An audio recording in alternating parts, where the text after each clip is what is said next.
We did so many crazy things.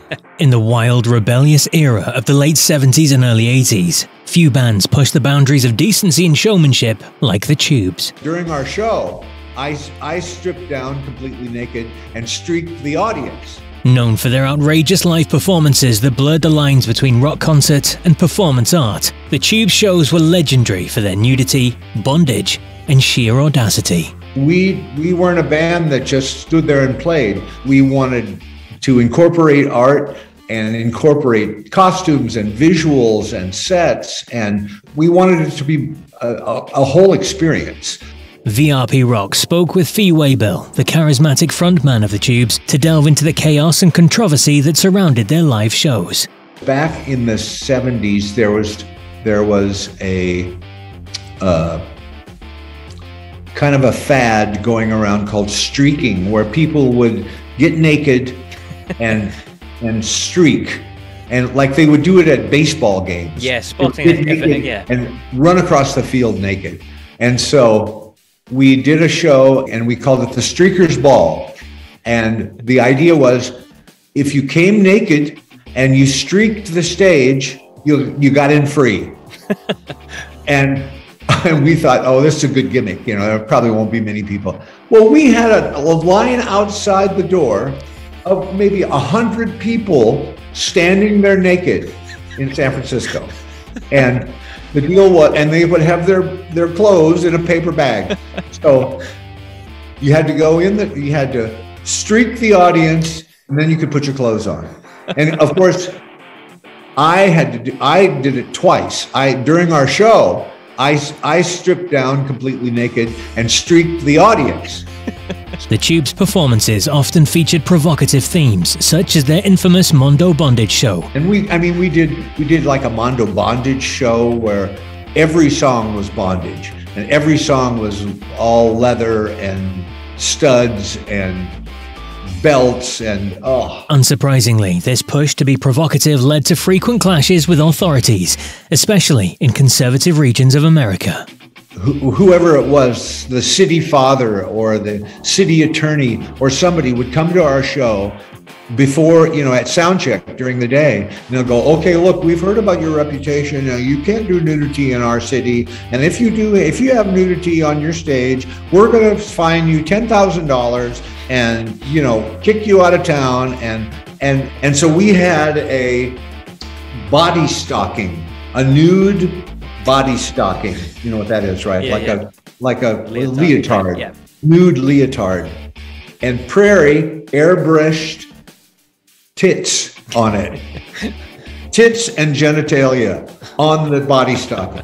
And so I would pull this out of the box and go, look, they're wearing these airbrushed leotards. They're not really naked. They're wearing the airbrushed leotard. It's all paint. And so there won't be any nudity. I went, oh, okay, great. And so then we put the thing back in the box and they would go out topless, just like we always did. One particularly memorable encounter with conservative America happened in Minneapolis, where the Tubes were met with a protest from local mothers. The mothers of Minneapolis decided they wanted to picket our show. And so they had a picket line out in front of the front door of the theater with big signs, you know, bad tubes go home, and, you know, causing a big stir. And the newsmen came and everything. And so we thought, well, we're gonna take the piss out of this for sure. And so we got our dancers, the Leela and the Snakes, the Tubettes we called them. They dressed up like frumpy housewife ladies, and we made our own signs. One sign said, "No titties in the Twin Cities," and because Minneapolis, St. Paul are Twin Cities, and rude tubes. Anyway, we made up our own signs and we infiltrated them into the picket line. And then across the street, we set up a video camera and we videoed the whole time. And they're marching around, "No titties in the Twin Cities." No, and the women, the mothers from Minneapolis never caught on. We thought it was so great. And then we showed the video in the show that night. Oh, brilliant. And, Despite the controversies and frequent confrontations with authorities, the Tubes continued to push the boundaries of what a live show could be. Their fearless approach to performance arts left an indelible mark on rock history and earned them a reputation as one of the raunchiest live bands ever. We got banned in a number of... We got banned in Portsmouth, in England, because of a reputation. Oh, they have live sex on... When we never had live sex on stage. It was ridiculous. We had nudity. Yeah, we never had sex, but we had nudity. And of course that got exaggerated into, oh yeah, they have live sex. To further enhance the spectacle, the Tubes hired some dancers as part of their performance crew. You know, we had a troupe of 4 dancing girls. Besides we had a troupe of 4 girls, Leela and the Snakes. And Jane Dornacker was the leader of these 3 girls. And they did like a comedy bit in little clubs in San Francisco. And we saw them and went, oh my God, you're so great. You're so funny. You have to be in our show. And so we enlisted them to be in our show.